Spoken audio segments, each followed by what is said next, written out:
Hello, I wanted to give you an introduction and just a closer look at this beautiful handmade tie broom.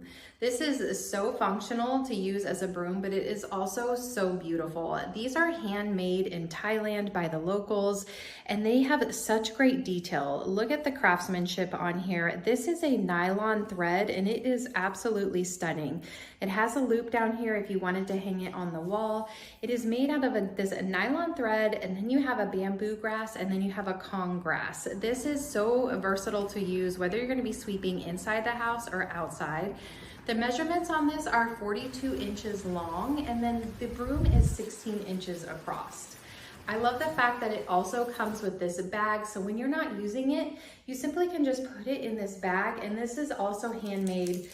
So there is going to be some variety in what color your bag is when you order this, but this is just so perfect to store it away when you're not using it. If you're not going to hang it on the wall, you can also store it in this bag.